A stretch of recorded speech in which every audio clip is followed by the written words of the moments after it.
Happy Wednesday, Dog Nation. My name is Brandon Adams, and this is DawgNation Daily, the daily podcast for Georgia Bulldogs fans, presented today by Harrah's Cherokee Casino Resort. And we've got a fun show coming up for you. Very interesting statement from Kirby Smart yesterday about his defense, maybe in his mind, not being quite as good as it has been advertised to be. We'll let you hear the audio of that. We'll do a little bit of a preview for five-star tight end Rick Gilbert's commitment announcement later on tonight, which we will have live DawgNation coverage of here on the DawgNation video channels. And I'm going to begin the show today.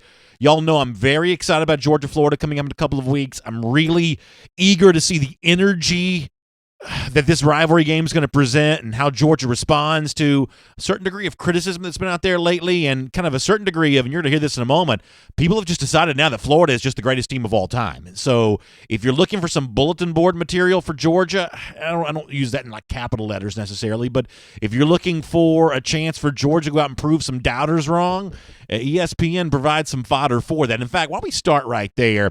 It's a DawgNation Daily, the daily podcast for Georgia Bulldogs fans, presented today by Harrah's Cherokee Casino Resorts, and it begins right now. Today's episode of DawgNation Daily is brought to you by Harrah's Cherokee Resort. Find us online at caesars.com/Harrah's-Cherokee. Presented by DawgNation.com. This is DawgNation Daily, the daily podcast for Georgia Bulldogs fans. Here's your host, Brandon Adams. Man, oh man, do I have something fun to start with here today. You know we are very excited about Georgia, Florida 2 Saturdays from now, and this rivalry, as I explained yesterday, just has so much at stake for Georgia. Chances of winning making the college football playoff go way up. Chances of winning the SEC go way up. This is exactly what you want a rivalry game to be. Not just the pageantry outside the stadium, the world's largest outdoor cocktail party, but the intensity inside the stadium. Two teams that don't like each other very much, two fan bases that don't like each other very much, and a lot to play for. A big prize at stake at the end of this. And for Georgia, which is kind of, you can describe the first 7 games of the season however you want to, but certainly it seems like that Georgia kind of sputtered a little bit during the month of October. They obviously lost a game as more than a 20-point favorite to South Carolina. Had kind of the weird quagmiry rain kind of deal last week against Kentucky. And so now, heading into the game against the Gators, I think we would all kind of agree that Georgia just needs a little bit of a new energy, kind of a new focus, a new force of enthusiasm going into the game against Florida. And they may actually find that in the version of what the media is now saying. Not so much ripping apart Georgia, but suddenly kind of touting Florida as this juggernaut for Georgia to have to deal with next Saturday in Jacksonville, to the point where I'm actually kind of surprised by all of this. You know, last night ESPN had a TV show which was kind of the precursor. I guess we're still 2 weeks away from the first playoff rankings come out, but this was like the playoff ranking show they do with like no rankings to give out. And it was all the various guys kind of giving their opinion on where we stand at this point in the college football season, kind of what's going to happen from here, where things are going to go from here. And one of the things in particular that came up was who the best one-loss team in America is. And it is bizarre to me that all of the ESPN people were asked about this to a person.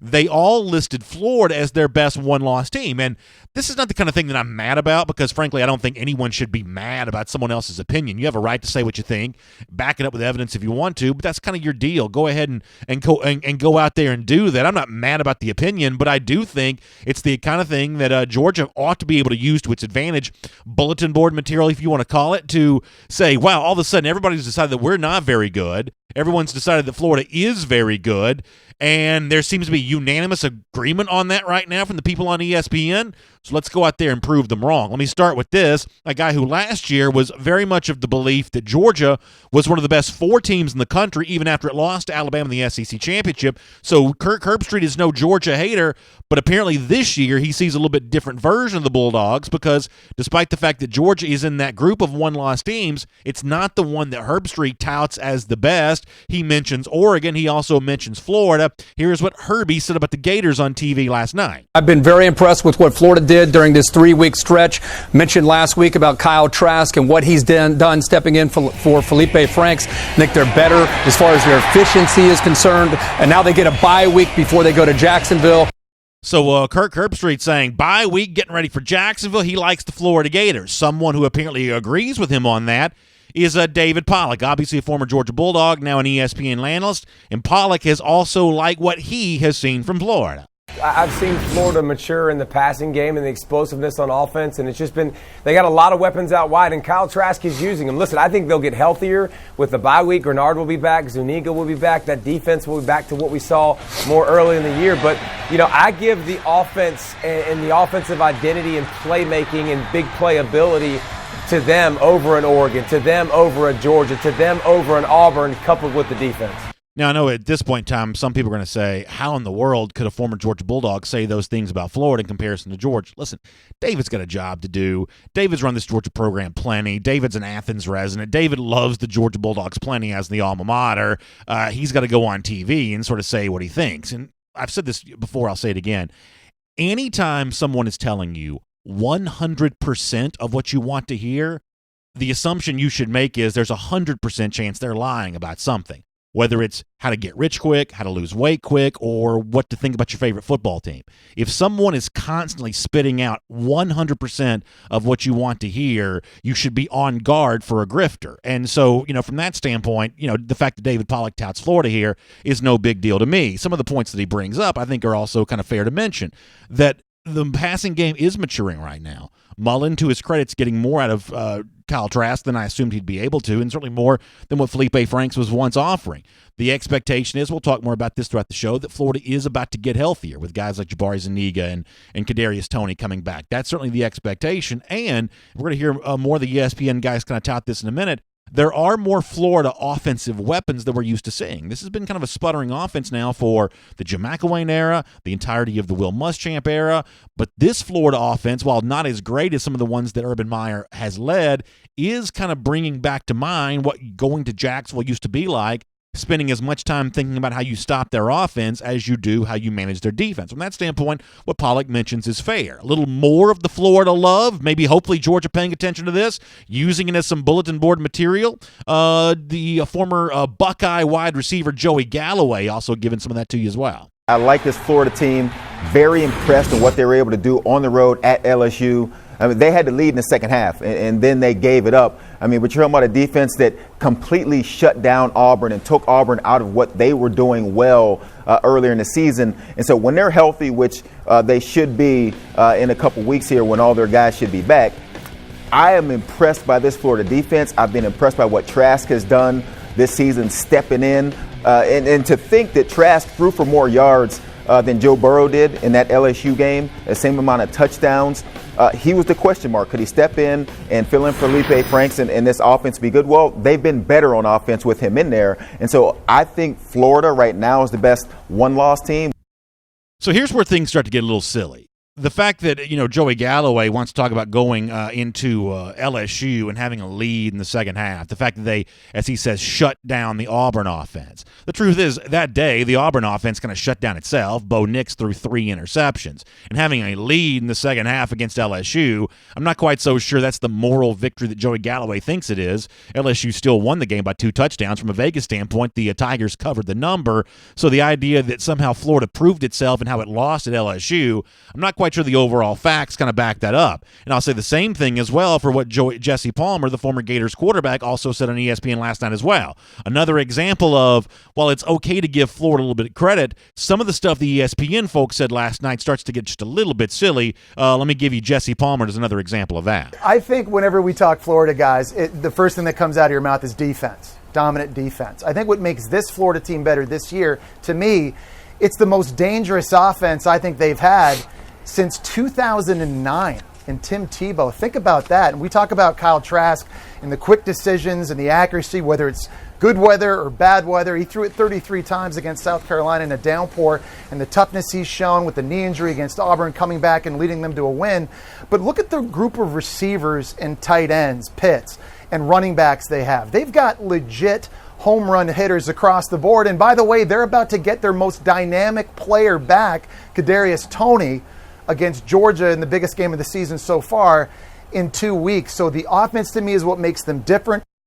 So listen, I mean, all of a sudden you listen to all this, it'd make you believe that the Florida offense is the best in college football. At one point in time on the show last night, they were also kind of touting the fact that Trask threw for more yards than Burrow in the LSU game, forgetting the fact that LSU ran for nearly 300 yards there that day. So I don't mind you telling me that Kyle Trask is playing better than some people thought he would. I don't mind you telling me that this Florida team's about to get healthier. That matters. But some of this stuff starts to turn into a great exaggeration of what Florida brings into Jacksonville in a couple of weeks, and I hope that the Georgia players are paying attention to it because I do think it serves as motivation. And in particular, I hope the Georgia coach Kirby Smart's listening to this next thing, because of all the stuff that I just heard for you and played for you, maybe the silliest thing of all came from a guy that I like. I like Reese Davis, the guy that hosts Game Day, the guy that hosts all of their studio programming.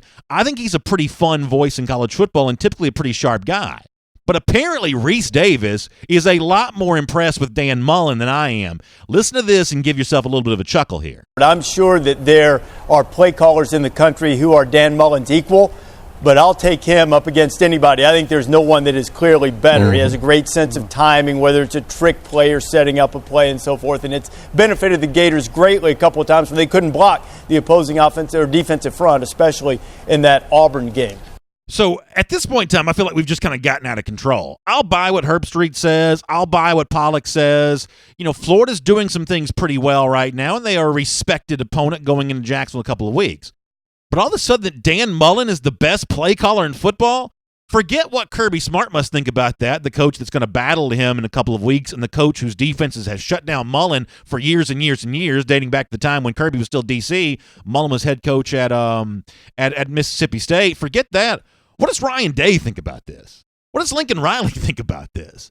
Because, I mean, when I think about, like, prolific offenses and big-time play callers, big-time offensive coaching staffs, those are really the programs that come to mind more so for me than anything else. So Kirby Smart, on the off chance you're listening to me right now, on the off chance you heard this on ESPN last night, that's what ESPN thinks about your next opponent, that Dan Mullen is the best play caller in college football. You're going to design a defense to shut him down? Georgia players, you've been now told by all these ESPN guys that Florida getting healthy is the scariest one-loss team in America, overlooking completely what the Georgia Bulldogs are right now. Maybe with good reason after the loss to South Carolina, or maybe not. I'm not telling you that you should be mad about what the ESPN people said. Maybe you should just laugh about it. But a little bit of bulletin board material, a little bit of the opposite of rat poison for Georgia right now, that might just be the fuel they need. My name is Brandon Adams, and this is DawgNation Daily, the daily podcast for Georgia Bulldogs fans. Hello to you, and thanks for being with us live on video today, 10 a.m. DawgNation, Facebook, YouTube, Twitter, or on the radio at noon on Athens Sports Radio 960 The Ref, and we are available as a podcast wherever you find them, including posting the show each day to the world-famous DawgNation.com. Just really glad to have you with us, and we're brought to you today by our friends at Harrah's Cherokee Casino Resort and Harrah's Cherokee Valley River. Now, you know I love both these properties for a lot of reasons. First of all, both are less than 3 hours from Atlanta, so it's an easy drive to get over there. Harrah's Cherokee Valley River's got hot slot machines, blackjack, craps, baccarat, roulette, all those really cool casino games. Great gaming area, 300-room hotel. I'm a big fan of Harrah's Cherokee Casino Resort as well. It's a gigantic property, over 1,100 rooms, 10 dining options, like the ultimate luxury experience, poker room, casino, everything else. And coming to both of these facilities here in the by the end of the year is The Book. That's right, sports betting is coming to Harrah's Cherokee Casino Resort and Harrah's Cherokee Valley River. The website to go to find out more about this, The Book, about to open up. It's Caesars.com/Harrah's-Cherokee /casino/The Book. In other words, just Google The Book, Harrah's Cherokee Casino. You're going to find this, and you're going to find out more about this. It's opening up. It's going to be the lavish sports book. Relax in comfort, watch games, get some action down on the games. That's going to be really cool to have just 3 hours away from Atlanta, so check out more of that. It's Harrah's Cherokee Casino Resort. All right, a couple things to tell you about here as well. Let me first of all talk to you about DawgNation Invasion, because I'm getting really excited about this. You can hear it in my voice when we start the show, the fact that it's going to be an unbelievable event for us when we do a DawgNation Invasion to kick off the month of November for the world's largest outdoor cocktail party. Go to DawgNationInvasion.com to find out more details about this. Of course, it's a luxury tailgate experience, all-inclusive. It includes food, beverage, and entertainment. We'll do a T-shirt for the first 150 people, and not just any T-shirt, a Gator Hater T-shirt. It's all brought to you by our friends at R.S. Andrews, Kroger, Peach Pass. You've been a part of these tailgates events with us before. You know how nice they can be. This one's going to be as nice as any one we've done. The entire DawgNation team, including myself, going to be there. And the big highlight, for the first 150 people to sign up, a Gator Hater t-shirt. So to get your tickets, go to DawgNationInvasion.com. You can find out a whole lot more about that. And we are about halfway through the week here. That means we're getting close to the shutoff time for our DawgNation Invasion giveaway, courtesy of our friends at Peach Pass. Peach Pass, big enough to step up to the plate for us, good enough to offer this giveaway. 2 nights hotel in Jacksonville, 2 tickets to the game on Saturday, 2 tickets to our DawgNation Invasion tailgate, and a $50 gas card to help you get to Jacksonville. This is an amazing giveaway, courtesy of our friends at Peach Pass. For more details on that, go to DawgNation.com/DNI-giveaway. That's DawgNation.com/DNI-giveaway for more on that. We're going to get Mike Griffith here coming up in just a moment. Before that, though, let's go around the doghouse. It's brought to you today by our friends at Engineered Solutions of Georgia. And, we just heard a moment ago about the Florida offense. And suddenly, Dan Mullen, greatest play caller in college football, working with Kyle Trask, a quarterback who's resurrected the Florida offense. Kadarius Toney, returning back from injury, dangerous weapon, bringing back feelings of 2009, back when Percy Harvin and whoever else was kind of trolling the field for the Gators. Tim Tebow at quarterback. This is a scary version of the Georgia offense. I should say the Florida offense right now. Is UGA ready for that? Well, statistically speaking, the Georgia defense has been pretty good this year. But are they as good as advertised? When Kirby Smart was asked that question directly yesterday, he got a very, very strong answer. This is interesting. Listen to Kirby. No. So that's what you're going to ask me. No, not close. Extremely sloppy in the last game. And, it's sad because you guys control the noise. But when you watch that tape, there's a lot more concern. Tackling, gap fits. If you went to a coach and said, watch this game, they would come in and say, that is atrocious. Tackling, fits, eye discipline, leverage, blockers, but walking around, whistling by the graveyard that everything's fine and we're just okay and we got good defensive numbers, and that's not the case when you watch the true integrity of it. You can't judge it based on number one statistics. You can't judge it based on a kid, playing in the pouring down rain that's not a quarterback. So, we haven't been tested in that regard, and we got to get better, and that's what we're doing this week. I have no idea who's going to win the Georgia-Florida game, and admittedly, maybe as a fan, a little less confident now than I would have been before the season started. But if you give me the choice between a national media talking over and over again about how good Florida is, best one-loss team in America, how smart Dan Mullen is, how successful Kyle Trask is, and a coach in Kirby Smart, salty with the media, calling his defensive effort atrocious despite the fact they pitched a shutout, I'm going to tell you right now, I like the edge that Georgia brings to Jacksonville right now more than what Florida brings to the table. Georgia's still going to be the point spread favorite in this game, but Kirby Smart's not going to let his team revel in that. Kirby Smart's going to lean more in the direction of this is how much better you have to get for this Florida game to go the way that you want. So let ESPN praise Florida at the moment. Let Kirby Smart call his defense atrocious. Now, obviously, it's not atrocious, I don't think. Kirby's going to obviously evaluate this in a more subtle, nuanced way than I am. I am going to look at the stats, and the stats are mostly good. We've said before that Georgia's got to get better with its pass rush. Georgia's got to get better with its disruptions, tackles for loss, things like that. The havoc rate experiment hasn't been great thus far this season, although pretty good on the back end with passes broken up. So the overall statistical picture for Georgia is a little bit of a mixed bag, but more good than bad. But the fact that the edgy Smart's calling it atrocious right now, I'm sorry. This is a throw everything you can at your opponent in 2 Saturdays. This is a kitchen sink type of game where you need that edge. You need that saltiness. Kirby saying what he said yesterday, I think, is exactly the right formula to get ready for a street fight, and that's what it's going to be in Jacksonville in a couple of weeks. It's Around the Doghouse. It's brought to you by our friends at Engineered Solutions of Georgia. And, they are a solutions-based company. So when it comes to things like a crack foundation, a wet basement, or a damp crawl space, sometimes that can be a simple fix, and if it is, ESOG will give you some simple instructions how to fix it. But let's also face it. There's a reason why you get nervous when the subject of a foundation issue comes up. Sometimes in life, those can be more substantial fixes. And if that's the case, you do not want to put your trust, the structural integrity of your home, in the hands of some fly-by-night company that doesn't know what it's doing or, just kind of threw up a shingle yesterday to get into the industry. You want to trust Engineered Solutions of Georgia because they have 2 full-time engineers on staff. These are smart people who've studied this kind of stuff for the entirety of their lives. So when it comes to waterproofing your house, getting water out of your basement, making sure it doesn't come back in. When it comes to the structural integrity of your home, the foundation stuff, those cracks that you see sometimes in the foundation or the walls down in the basement, something along those lines. When it comes to anything like that, if you're dealing with it, you want to trust my friends at Engineered Solutions of Georgia. And the great news is they are very simple to get in touch with. A very simple phone call. Dial 678-ESOG now. That's 678-ESOG now. They offer fully transferable triple protection warranty, which is on materials, installation, design. You can't beat that with my friends at Engineered Solutions of Georgia, but you got to give them a call. It's dial 678-ESOG now. All right, great to have you as part of DawgNation Daily presented by Harris Cherokee Casino Resort. Went a little long in the first segment. Apologize to our buddy Mike Griffith for that, but we'll get to him now, and it's good to have you a part of the program here as well. From Athens and across the SEC or wherever the recruiting trail may lead, here's a DawgNation.com insider. Mike, I know I went a little long there. Sorry for keeping you waiting. I want to hear from you, though, and I think it's very interesting, the energy kind of coming out of Georgia, getting ready for the cocktail party.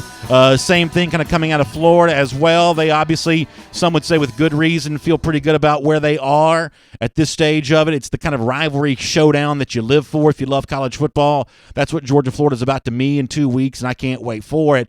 Let me start with you on this, though, on the Smart comments on the defense last night.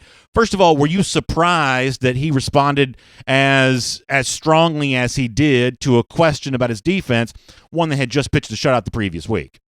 Well, yes and no, because he did say earlier this year that the stat about not allowing a rushing touchdown was misleading. So he's not been satisfied with the run defense all year, and he looks at it with a very critical eye. Obviously, I mean, Kirby's all about winning championships.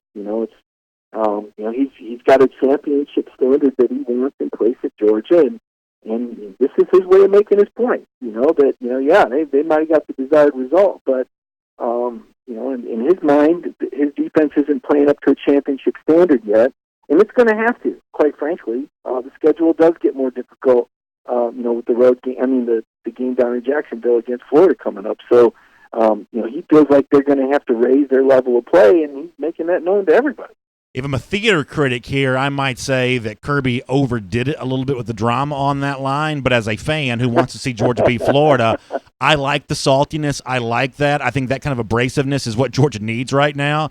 I've said that Georgia-Florida is going to be a street fight. That means you want everybody to have an ornery look on their face, and Kirby Smart included here on this a little bit. I guess the one part of the substance of what Smart said that I might nitpick a little bit is that I think the overall stats for Georgia are a little bit of a mixed bag. On the one hand, Georgia has been very good at limiting points and for the most part really good at limiting yards. I do think there's some other aspects of the stats that actually probably paint the picture that Smart's trying to express here. Now, when he talks about run fits and things like that, that's the kind of thing you have to watch the game film to really, have much of an opinion on. But when it comes to not being disruptive enough, not enough tackles for loss, despite the fact that quarterback pressures are up overall, still not bringing quarterbacks to the ground enough, that is, I think, an area in which Smart has some fertile soil to say our defense maybe has been overpraised, because that is an area in which I do think that Georgia needs to improve. You mentioned it. I think you're right about this. Not only does the schedule get tougher in November, but the quality of the offenses gets tougher there as well, because, Missouri just lost to Vanderbilt, but going into that game, they were averaging 38 points per game. Texas A&M can move the football. Florida, admittedly, is a little better at moving the football. Auburn's a road game, so that's an entirely different animal all the way around. So I do think being a more disruptive defense is going to matter for the regular season games that come the rest of the way. So even though I think that Kirby chewed maybe a little too much scenery with that line overall, the overall substance of what he brings up isn't necessarily completely wrong. Yeah, I mean, you look at the South Carolina game, and sure, Georgia turned it over 4 times, but they didn't force any turnovers. That was a problem. I mean, if Georgia forces 2 turnovers, they'd probably win that game. And that's what Kirby wants. He wants balance. So, on the one hand, and I'll say this, at least he's being fair about it.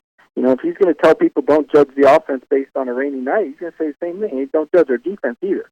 Don't judge our offense and, Jake's 9 or 12 passing and tell us we have a terrible offense because we played in the rain. But by the same token, don't praise the defense that much because we weren't playing much of an offense to begin with a wide receiver at quarterback playing in the pouring rain.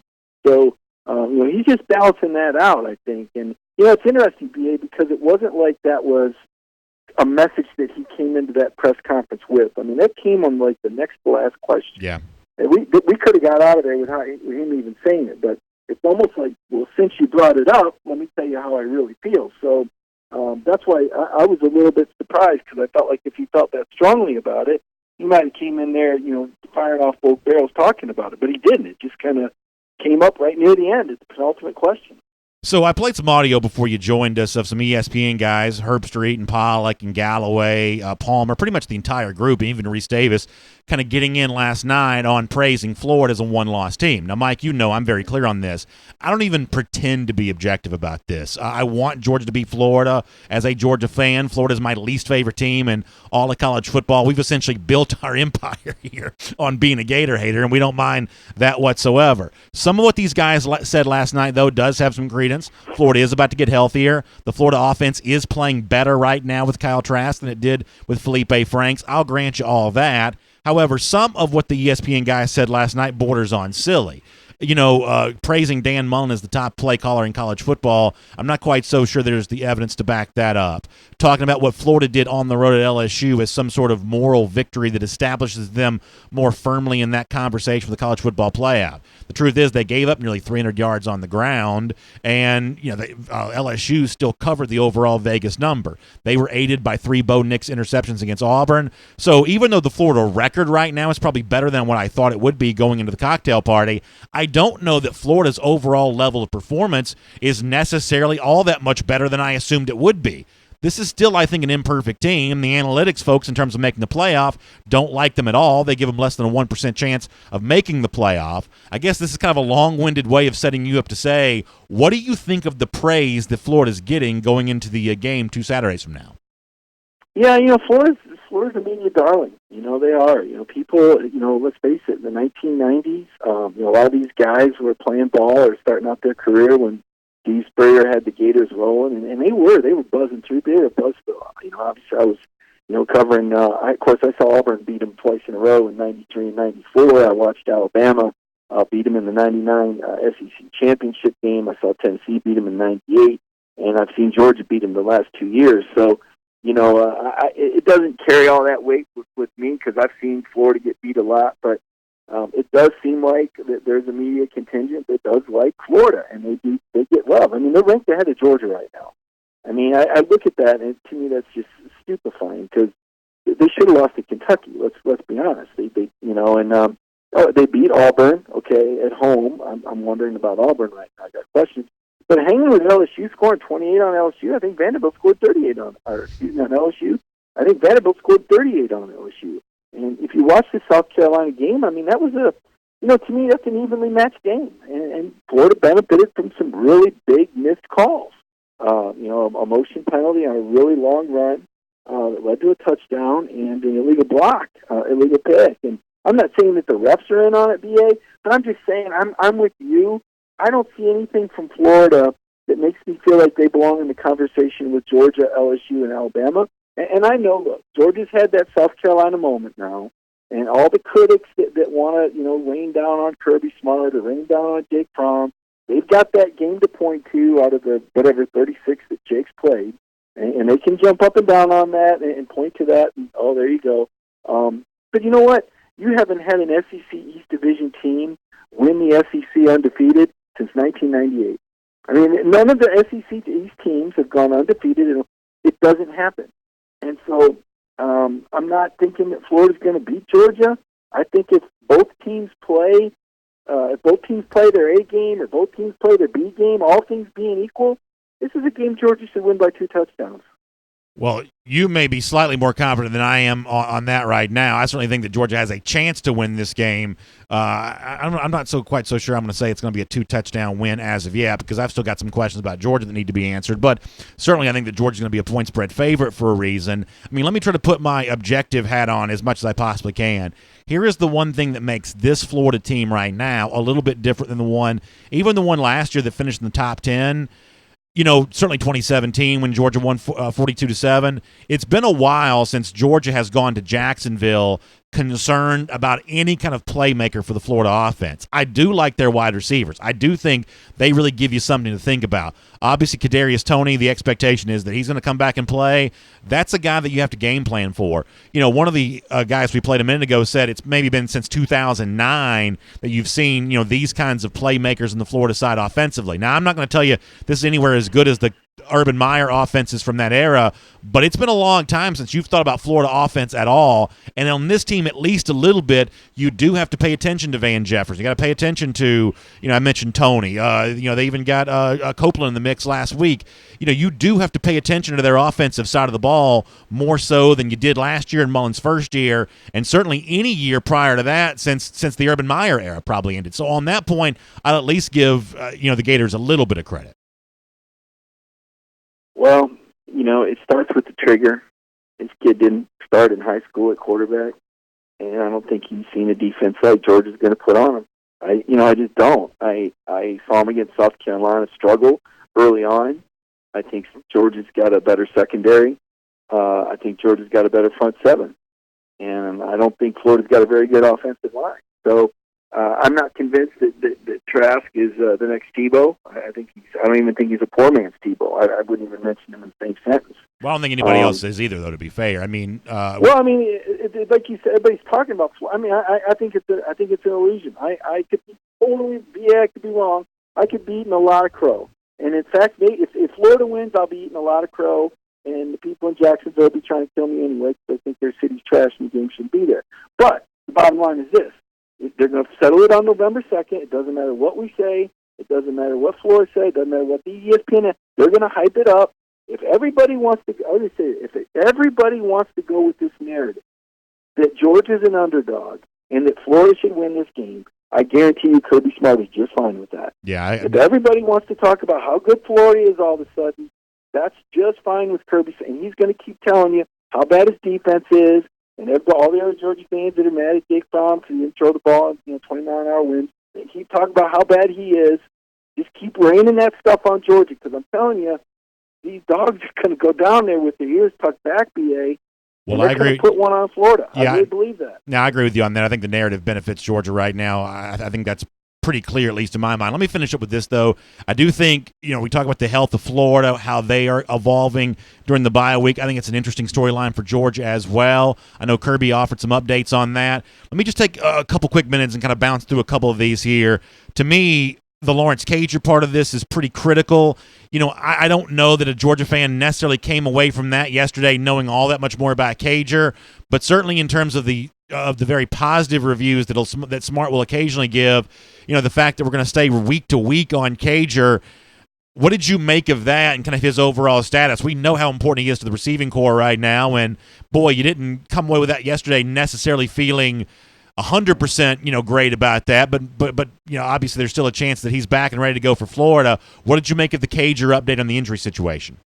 Yeah, I doubt he plays. I don't think we're going to see him for a couple of weeks. I mean, when the coach is talking about how valuable he is in the meeting room, that's a red flag to me. So, Cager's out, but here's the good news that not enough people are talking about, and that's Pierce Johnson's back. Yeah, and he's a playmaker, and not just that, but he's the kind of guy that Kirby wants in that core that's going to go down there. And if you saw some of those long runs that DeAndre Swift made, Pierce Jackson's out there. And that's a big spark. So I'm not going to say it's an even trade-off because, Lawrence Cager is 6'5", 220, and he had 3 third down contests. But I will say, you did see George Pickens with 4 catches. That may not sound like much, but there was only 9 completions. I think Pickens is evolving quickly. I think that's huge. I think we've all seen that Dominic Blaylock and what he's capable of. I'm not ready to write off the receiving corps. The South Carolina game, I know we can't unsee it, but there were a lot of factors, and I think it started under center with Trey Hill to low snaps. I think the timing was off, and I think South Carolina played a hell of a game. And I don't think I don't think Florida is going to be able to do what South Carolina did and have a 4-0 turnover deficit. And I don't think we're going to see Rodrigo Blankenship miss 2 field goals again the rest of his career at Georgia. So, to your point, I hear what you're saying about Cager. I don't think he's going to play. I do think Tyson Campbell will be back. And you mentioned earlier those Florida receivers. That would be a big boost. I think Tyreek Stevenson is getting in the mix and playing a lot more. I think he's going to be ready. So you don't have Cager back, but I think you're going to get Tyson Campbell back. I see Solomon Kinley back with the first team. He hasn't started since the Notre Dame game. You got a chance to have the Georgia offensive line back intact for the first time since the opening game, BA. Yeah, I think the Kinley part of this is really important. I'm glad to hear you mention that. Would you mind talking a little bit more, though, about what Kirby said yesterday about Tyson Campbell? Because I just think it's an all-hands-on-deck situation, the secondary. I think Campbell's an important player on this team right now. I don't disagree with you about the potential emergence of Stevenson. I think that's a nice potential piece, but Campbell's really important here. Would you mind kind of giving us more of an update on what Smart said about him yesterday? Yeah, so we saw Tyson Campbell out at practice last week, but Kirby specified that yesterday was the first day he practiced. So what that means was that he was back in a limited capacity. And, when he was talking to us last week, he said, he can run, he can do up, but when he has the pressure of trying to make a tackle from someone else, that's when the foot hurts. They obviously turned him loose yesterday. Kirby was optimistic. Now, he wouldn't go so far as to say that he's going to start. And even if he was, I don't think he would want to tip his hand to Florida. But he said he's out there, and he's out there practicing. He feels good. It's been a painful turf toe ailment that he suffered against Arkansas State on September 14th. It sure has taken a long time, but with a dynamic athlete like that, where burst is so important, you can't be if you're a little off, you're a lot off as a DB or a receiver. So if they get Campbell back, I think that's huge because Tyson Campbell, I know that last year we saw him, we had some burn marks on him last year, but this year he was playing some serious ball when he went out. He was coming up. You sit next to me, Kingsby. You saw it. He was coming up and laying some wood on these guys and run support, and he's a big physical corner. Yeah. He's a 5-star for a reason. And you get him back out there, that's a really, really big get. And DJ Daniel, I think he's done a serviceable job. I think he's come in and done yeoman's work, and Tyreek Stevenson is another big because you start getting guys like Tyson Campbell and Tyreek Stevenson on the field, these big physical athletic corners that can come up and knock you into next week and cover your biggest receiver. I'm telling you, that Georgia back seven, all of a sudden the complexion changes. It's already, I believe they're already number one in the SEC in pass efficiency defense. You put those two guys out there, I think you've got a championship-level defense if both of those guys are healthy. All right, Mike, good to have you here on the program today. We'll look forward to reading you the rest of the week here. Thanks for being a part of DawgNation Daily, presented by Harris Cherokee Casino Resort. Appreciate it, BA.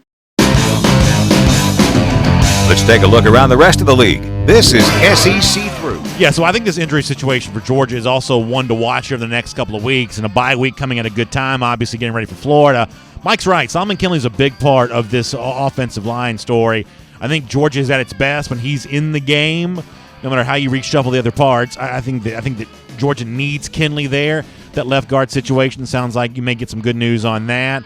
I think much the same way for Tyson Campbell there as well. You just want healthy bodies in that defensive situation. Also, Trayvon Walker, the possibility that he might be able to come back.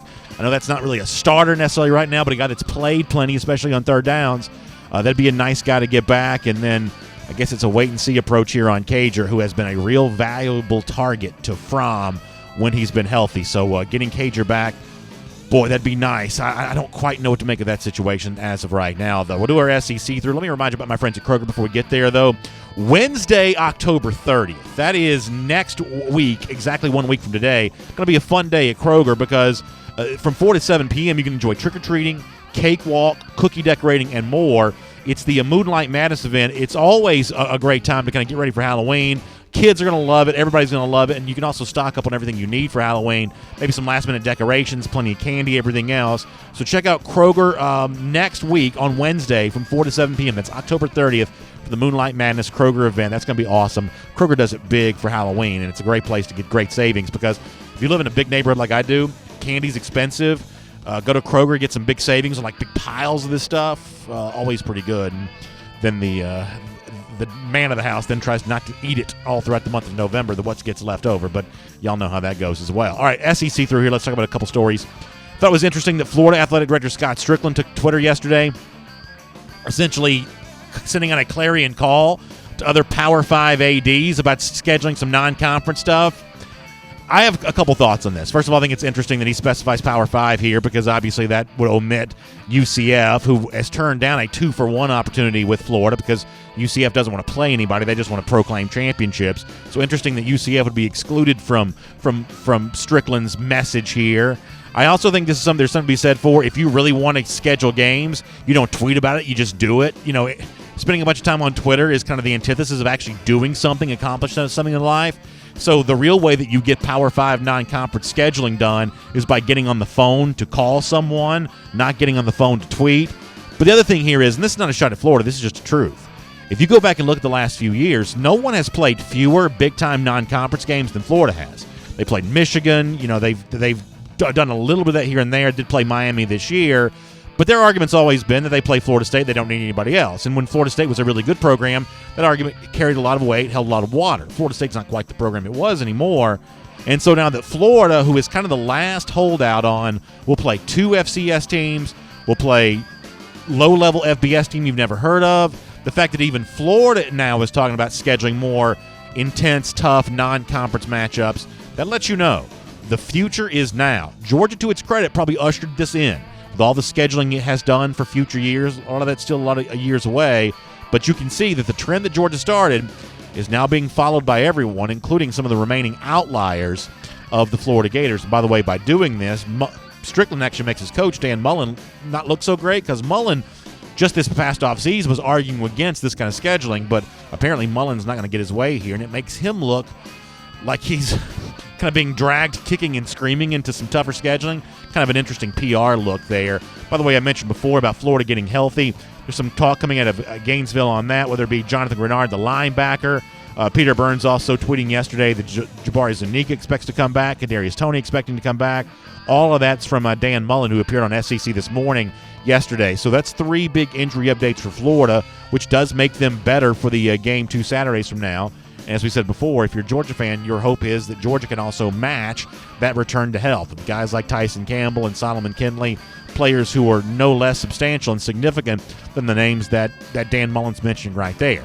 Speaking of Florida, obviously on Saturday they won against South Carolina, and I think even the most objective observer would say the Gators' win was aided by a couple of egregious officiating errors, whether it be a hold on a wide receiver way down the field for a long stretch of the run on a Gators touchdown run, whether it be the obvious pick play not called, also resulting in a Florida touchdown. These were bad mistakes. Will Muschamp was penalized there that night, called the officiating gutless for the way the flag was thrown at him on Saturday, and he is not letting go of this. Speaking to the media this week, he was asked about what he's heard from the SEC, and he said he's still not heard anything, but he wants to hear something from them.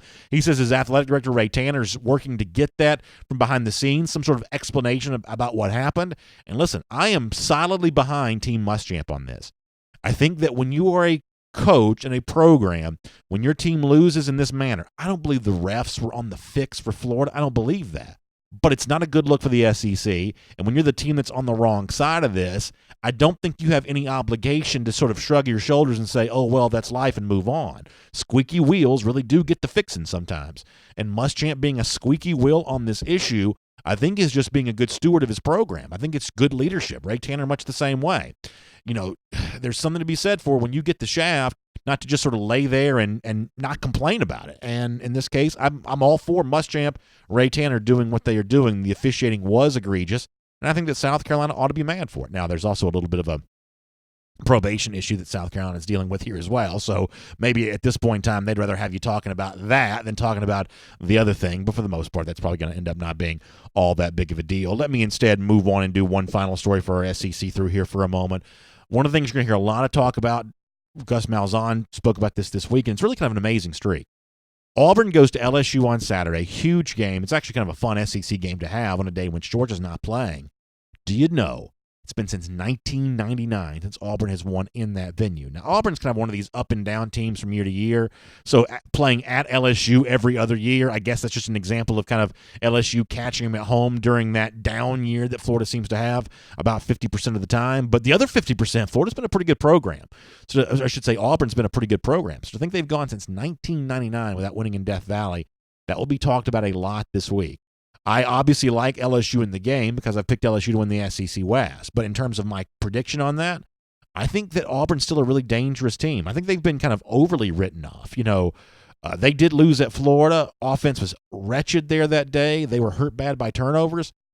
I think that Auburn's a pretty dangerous team for LSU on Saturday, and the kind of team that can still throw a pretty big monkey wrench into the whole playoff debate because they do still sit with just the one loss, and they've beaten Oregon, which suddenly looks like a much better win now that Oregon has kind of gotten hot again. So for now, we'll make that your SEC through. And obviously here today, DawgNation Daily, presented by Harrah's Cherokee Casino Resort. There is a lot of attention going to be paid on recruiting later on this evening. Of course, at 3 p.m. this afternoon, we'll have Before the Hedges presented by Kroger. We'll talk more about this, but five-star tight end Rick Gilbert is set to make his commitment announcement. We'll have live coverage of this on the DawgNation video channels. It's a part of a ceremony taking place at the College Football Hall of Fame here in Atlanta. He's obviously released his top 5 with Bama, LSU, Georgia, Clemson, Texas A&M. As Jeff pointed out, never took the official visit to Clemson, so how much of this are they really a part of? At one point in time, there had been some Tennessee chatter. Interesting that the Vols don't make the finalist list, but admittedly, there's a lot of skepticism on the part of most Georgia fans that Gilbert's going to choose UGA. The good news, though, here is, even if Gilbert doesn't choose Georgia later on, Georgia, as Jeff Sentell explained on our program yesterday, is still very much in the mix for some big-time tight end targets, including 5-star Darnell Washington, who's out in Las Vegas, probably gets less attention than what Rick Gilbert has gotten because Gilbert's from Marietta. But if Georgia loses out on Gilbert tonight, the presence of Washington, I think, could potentially make Georgia fans feel better about the situation all the way around, and Washington has made no bones about it. He likes what he's seen from Georgia and very much interested in the Dogs. In fact, here is that from him in a statement recently given to our buddy Jeff Sentell. Just hanging out with the players, coaches, like I want to hear the facts, the real. I don't want, coach come in, they say this, say that, and then when about time I get there, it's not that. So I really want the real up front, and, they gave me the real. The players are there, I enjoy being with them, hanging out with them, and just like, I don't know, just, yeah, that's pretty much it. So he feels like he's gotten the real from the coaches in terms of how they plan on using him, how he would fit into the Georgia program, and it sounds like he's got a pretty good relationship with the Georgia staff overall. I think most Georgia fans now have gotten pretty acquainted with Washington, and I think they feel pretty good about not just the chances that Georgia lands him, but the chances that Washington could have success when he is playing at the college level. He's obviously impressed with the SEC. He's obviously impressed with the Georgia brand in particular. And to Todd Hartley's credit, he's put himself in the position with a lot of elite tight ends. Gilbert tonight, Georgia one of the finalists. We'll see how that plays out. Theo Johnson's a name that's been mentioned. Maybe the relationship that's been the most firmly established is there with Washington. And if you're a Georgia fan, you want to see that position continue to be strong and upgraded as part of the class of 2020. The only thing you can hope for is to be in the mix with some big-time players. Whether it ends up being Gilbert tonight, Washington later on, Washington and Johnson, Michael Henderson, who kind of came up yesterday when Jeff spoke, a version of a tight end position. One way or another, Georgia's in the mix with a lot of guys here, and that's going to end up being a big part of the 2020 recruiting story for the Dogs. So as I said before, make sure you check that out tonight, this evening on the DawgNation video channels. We'll have live coverage of Rick Gilbert's announcement. More on that story this afternoon, 3 p.m. as part of Before the Hedges presented by Kroger. That's all going to be a lot of fun to be a part of. Also, don't forget, still time for you to go to DawgNationInvasion.com. Limited spots left to be a part of our DawgNation Invasion tailgate. Get yourself a Gator Hater t-shirt. It's all brought to you by our friends at R.S. Andrews, Kroger, and Peach Pass. Make sure you check that out. And speaking of Peach Pass, also register for your chance to win the DawgNation Invasion giveaway, which includes hotel in Jacksonville for a couple nights, a couple tickets to the game on Saturday, a couple tickets to the DawgNation Invasion tailgate, and a $50 gas card to help you get yourself to Jacksonville. DawgNation.com/DNI-giveaway, the website to go to for that. As far as those lousy, stinking Gators go here, we make no apologies for not liking them on this program. We're proud of the fact that it's been 1,089 days since Florida's beaten Georgia. Thanks for being here. It's DawgNation Daily, presented by Harrah's Cherokee Casino Resort. And on video, Connor, you want to hop on here for a couple minutes, and we'll do some quick comments, and then we'll see if we can clean up the mess that was my State of the Union address off the top of the program here today. So we will let Connor hop on here with us pretty soon. We'll get some comments. We'll try to roll through. Let's try to do 20 minutes, 15 to 20 minutes. Try to do that, and then we'll get off the air and be on with the day. A lot of video stuff from us today, though, y'all. Bunch of video stuff coming. So check us out for Before the Hedges. Check us out for the Rick Gilbert announcement later on. Check us out for all of that. Kyle Odom says, why pick Georgia when we hardly use tight ends? I mean, obviously, if you listen to what Gilbert has said, Todd Hartley, according to Gilbert, now Gilbert may not choose Georgia. He may choose one of these offenses that has been more prolific. That's just a fact of life. But the one thing that you've heard from Gilbert is he has been very happy with the conversations that he's had with Todd Hartley. So Gilbert may go a different direction tonight, and the honest truth is I'm assuming he's probably going to. He may go a different direction tonight, but I don't think you can say that Georgia has dropped the ball in the Rick Gilbert recruitment. I mean, Hartley's established a good relationship with him. He's established a good relationship with Darnell Washington. You just heard Washington say that he feels like Todd Hartley's kind of kept it on the reel with him, which is probably a younger phrase than I should attempt to use, but that's what he said. So I think that Georgia's message here is when we have dynamic, athletic playmakers such as yourself, Rick Gilbert, or such as yourself, Darnell Washington, trust us when we tell you we're going to use you. And in the case of Darnell Washington, that message seems to be working. In the case of Rick Gilbert, he may decide to listen to a different recruiting message there as well, but you don't get any indication that he's rebuffed to Todd Hartley on this. So I have a question. Okay. Terrence Edwards has worked with Arik a lot, knows him well, and knows this Georgia program well, and there's been some issues with the receivers this year. Is it – I mean, it's – the hay is probably already in the barn with Gilbert, yeah. But why not pitch to him as a wide receiver? So if you've listened to us talk about this, because Connor and I have talked about this for the better part of a year, Jeff Santella and I have talked about this for the better part of a year. If you've listened to me, I have greatly evolved my opinion on this. If you'd said this to me like back in the summer, I would have said, no way, he's a tight end. I don't want to lie to recruits. I don't want to tell them one thing to get them on campus and then do something else when they get here. That kind of rubs me the wrong way. I don't want Georgia to do that. Well, the closer and closer you get to this, and I said this to Jeff on Friday, when you look at the way that Georgia's used George Pickens, now Pickens isn't as heavy as Gilbert is, but from a speed standpoint, they're actually within a couple tenths of a second of being, or maybe even a few hundredths of a second of being as measurably fast as each other are. I think when you look at the success that Pickens has enjoyed, and I do think this has been a successful freshman year for Pickens, even though the overall passing offense for Georgia may have left something to be desired.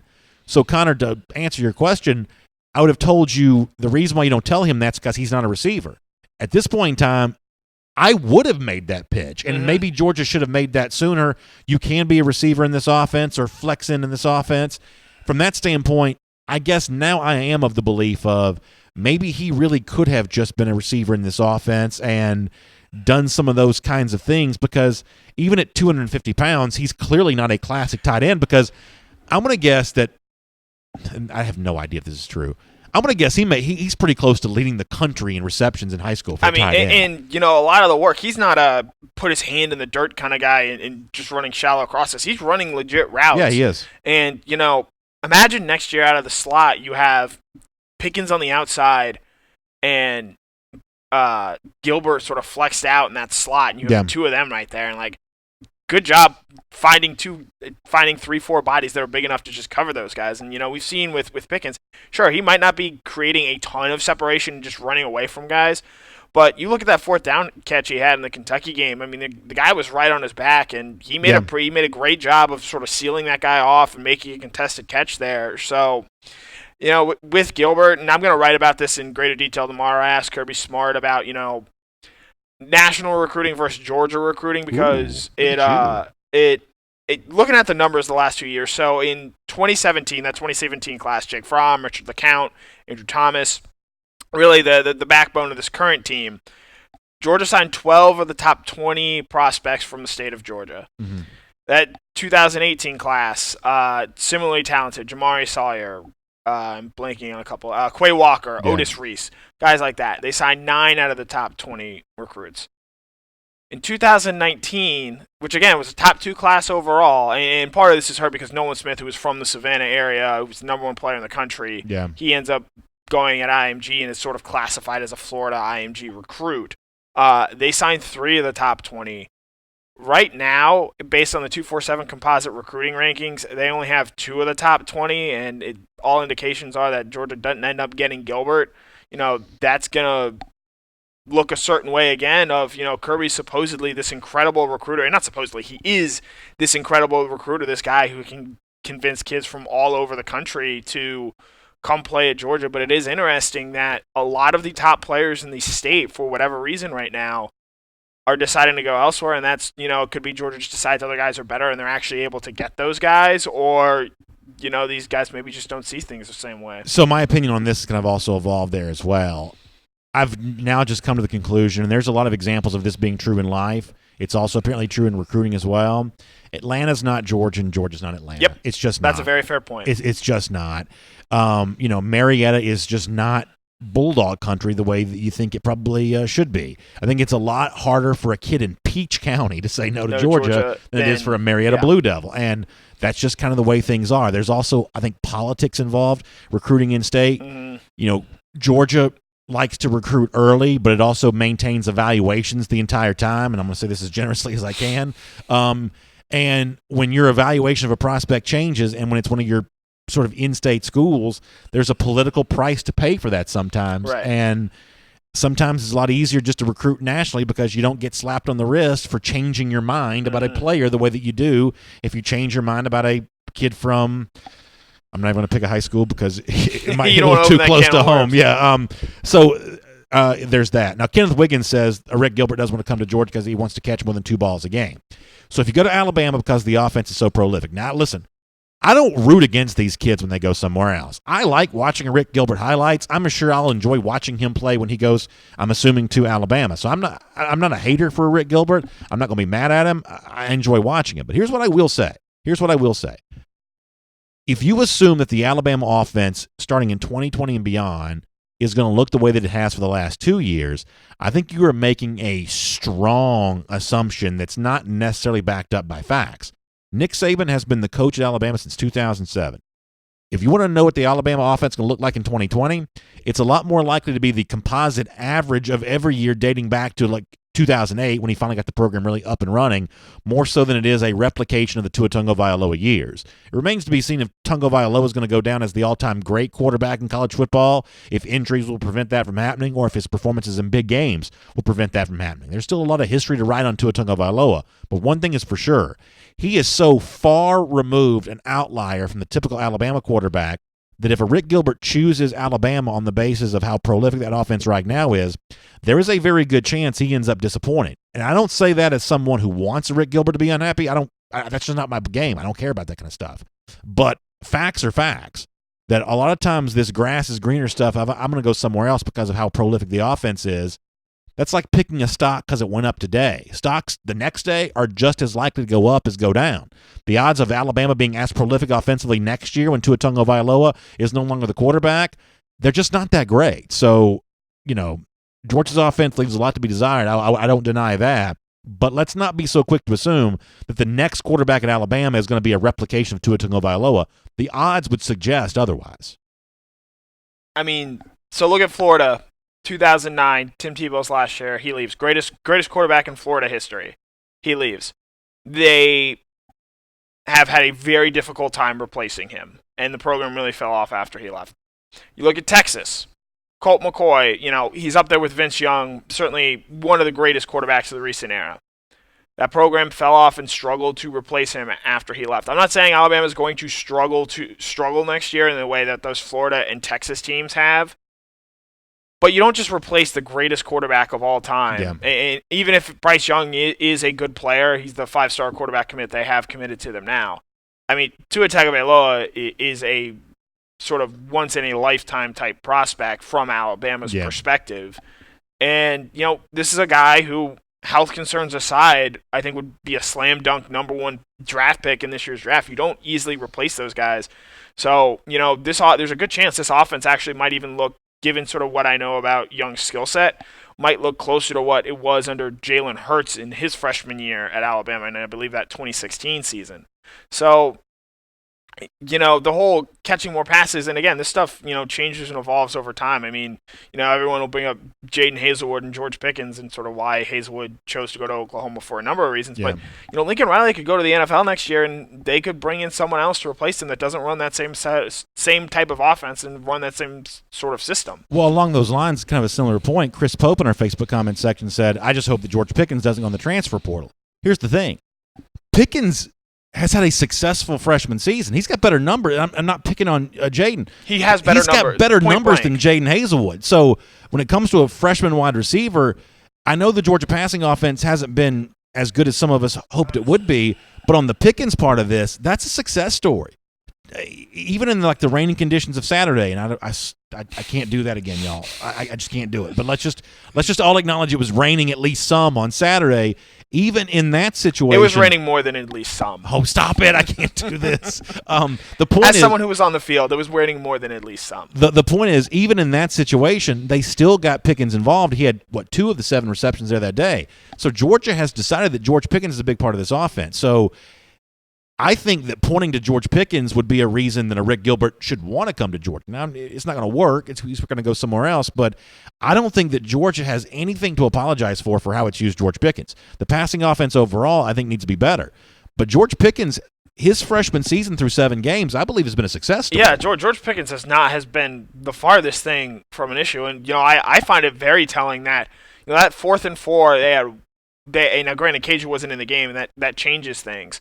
But 4th and 4, Georgia needed a first down there. It felt pretty clearly like a passing situation there. And they went to Pickens, and they were going to Pickens the whole way, and he was able to get open and make a play there in a not just at that point in the game, it was raining sideways. So he has lived up to the billing that he came in with, and there was a Hudson Mason, former Georgia quarterback, posted a video the other day of sort of him and blocking and sort of how he helped spring an early big run from DeAndre Swift in that game. Pickens has been a great player for Georgia, and it's one of those things, if Georgia landed the reality is it's like a chicken or egg thing. Well, Georgia didn't have those type of receivers, so they don't have those numbers. If Georgia had more receivers of Pickens' quality, maybe they are a different offense. Here's the other thing I'll say about Pickens, too. I've said before that Georgia-Florida is a street fight. And I mean this in the football sense. I'm not talking about, extracurricular stuff. But in the football sense of, it's a nasty game. It's going to be chippy.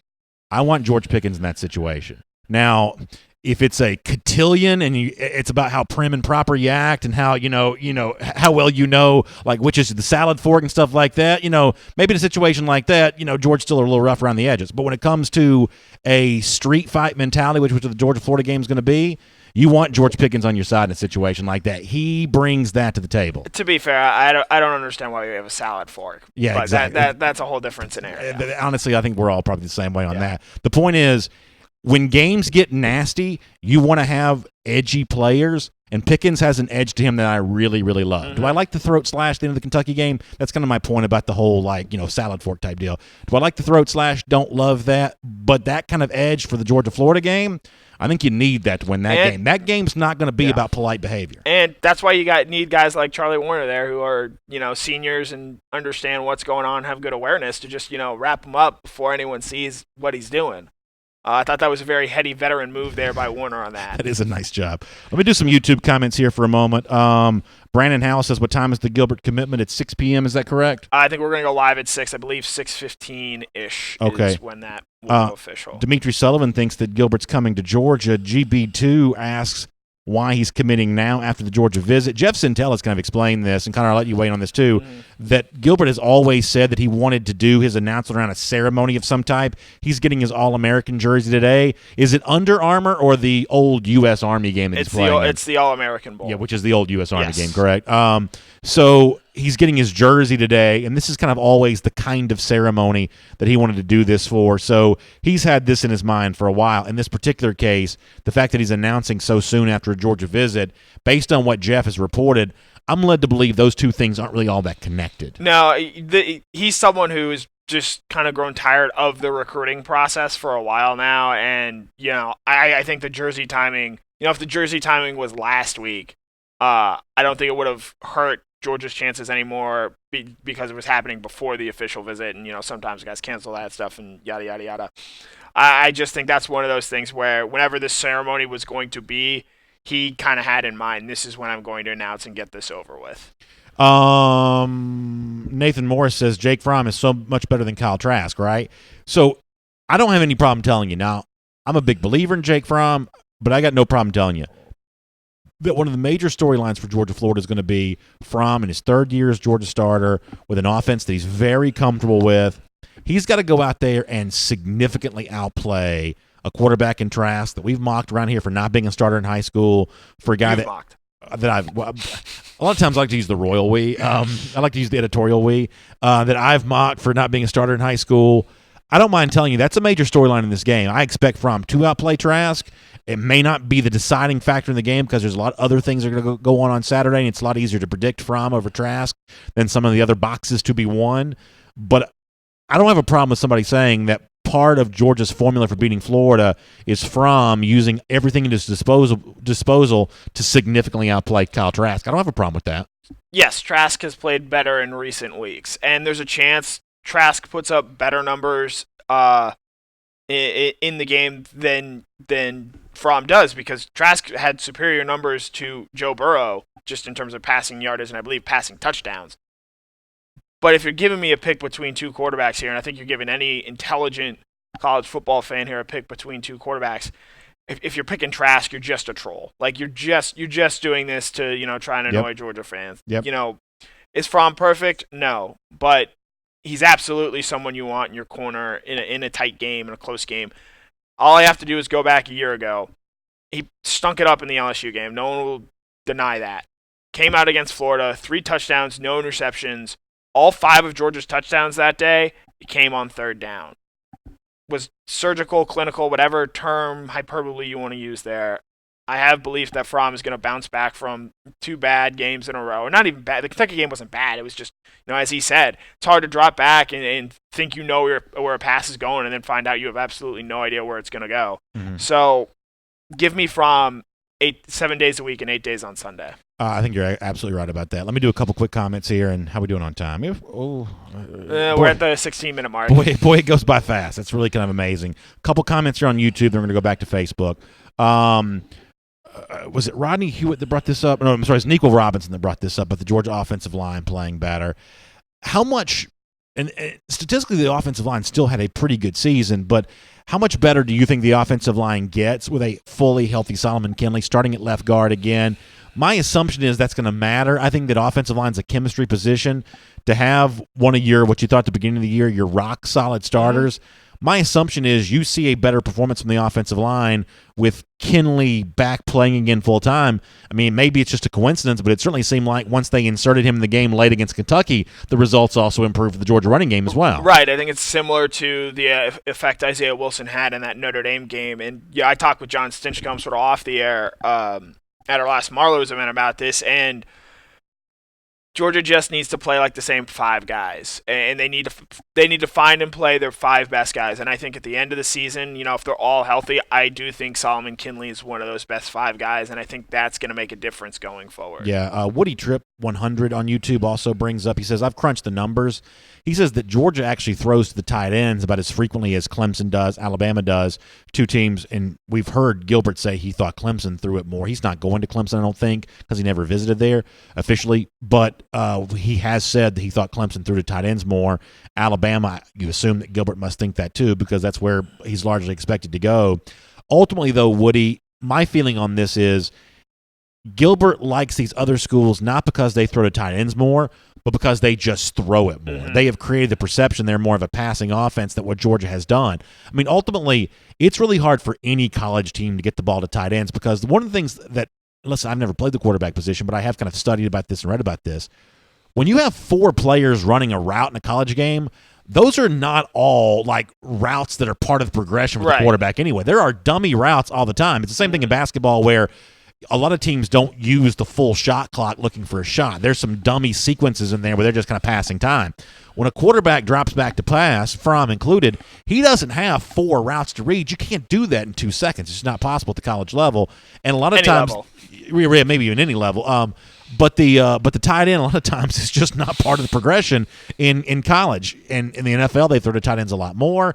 There's probably a lot of good reasons for that. But I mean, ultimately, every college team has a hard time getting the ball to tight ends, except for some of these Big Ten teams that kind of build their passing offense seemingly around the tight ends. But, Georgia's issues with the tight end is not that different than most of the other even teams in the country that pass the ball more than Georgia does. Tight ends it's one of those positions where you see guys like Tony Gonzalez, Rob Gronkowski, they have success on these winning teams. And you're like, well, why don't we do that more? And the reality is those guys are more just outliers than the average generic tight end who, usually isn't this athletic marvel or specimen.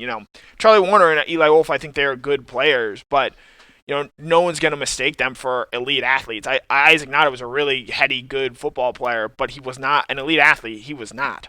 So I think it's just sort of one of those athletic things where, especially when Georgia's athletes at wide receiver is already a little questionable, it's like, would you rather get it to a guy who can run a 4.5 or a 4.8? Yeah. Rather get it to a 4.5 guy. I thought Jesse Palmer on TV on Saturday night said something really interesting about Trevor Lawrence. Lawrence threw a weird interception against Louisville, and what Palmer said on TV is the interception that Lawrence threw was to a receiver that, according to Palmer, who was a former quarterback, was not even part of the progression. What Palmer said is, from his own eyes, that Lawrence was either supposed to throw the ball to this guy who's running a real route, or if that guy's not available, just to dump off to a guy who's running the kind of stick route thing that Gilbert said he doesn't want to run in college, where you just run 5 yards and turn around. That's what Palmer said that Lawrence was supposed to do. Now, we think of Lawrence as being this great quarterback, but even on that play, according to Jesse Palmer, he only had 2 routes that he was supposed to look at. So this idea that these quarterbacks with the ball in their hands are, looking at 7 different progressions, that's not what former quarterbacks will tell you if you really listen to them. We've hit the 20-minute mark. All right, we got to go. Matt Rukavina says, we hold Florida to 17 and win. That certainly sounds good to my ears. Robert Barnes say we're going to need our tight ends to help out against the Gators' pass rush. That's probably pretty true. I do like having tight ends on the field for blocking. There's no doubt about that. Kathy Aguavia-Crean, I believe she's talking about wide receivers going to Ohio State. They have certainly recruited some good ones there. There's no doubt about that. I was going to say, everyone wants Lincoln Riley. Why don't we put NFL fans, they want Lincoln Riley. Why not put Ryan Day out there? He's a guy who's actually coached in the NFL. I believe he was the quarterback's coach or OC with Chip Kelly for a bit. Why not put his name out there? Who do you think would help Georgia more, to have Day go to the NFL or Riley go to the NFL? I'm talking about from a recruiting and playoff standpoint. I mean, I'd have to say Day, just because I think Ohio State is a team I probably trust a little bit more to get in, year out. And if they've got a truly innovative offensive coach, which I think Day qualifies for at this point, you hope they maybe have to go out and make another hire, and it doesn't go as well as it does with Day. Let me get Jimmy Durham, final comment of the day, who says, why can't Georgia come out and play up-tempo for 2 to 3 series that passes the tight end, Cooks, Pickens, let the backs take over? So it would seem that we've all said that Georgia plays better faster, and we all kind of know why they don't do that more frequently. But if you want to throw caution to the wind with 2 weeks to get ready for Florida, this would seem to be the time when you can kind of make that change. Do you think that Georgia plays faster more frequently against Florida? As long as it's not on a monsoon, I do. That'd be fun to watch. Yeah. Can't wait for next Saturday, y'all. I wish it was tomorrow. I wish it was this afternoon. I'm ready for this game. I have no idea if it's going to work out the way that I want it to, but you better believe I'm strutting to Jacksonville nonetheless, ready to just throw it all out there and see where it lands and see what's left standing after this knockdown drag out with these Gators. Lousy, stinking Gators, what we say around here. So we appreciate y'all going along the ride with us. Thanks for being a part of our R.S. Andrews Cool Down. Also, huge thanks to the AJC. Make sure you check out AJC.com for Atlanta News Now. You can stay up to date on everything happening in your world with Atlanta News Now at AJC.com, including maybe a little different take on the future of Dan Quinn as Falcons coach. Worth to pay attention to. Also, some Oktoberfest stuff happening around the state of Georgia in near the Atlanta area. AJC.com, the way to stay up to date on all of that. Huge thanks to our buddy Dari and the team over at R.S. Andrews for making the R.S. Andrews Cool Down possible. Don't forget they're a part of DawgNation Express with us. We'll do the R.S. Andrews Go with the Flow later on this week. They're just good folks that love having fun. You'll like having fun with them as well when you go to them for your air, heating, plumbing, or electric needs. Find them online at rsandrews.com. Have a great day. See you back here tomorrow, 10 a.m. for DawgNation Daily, presented by Harrah's Cherokee Casino Resort.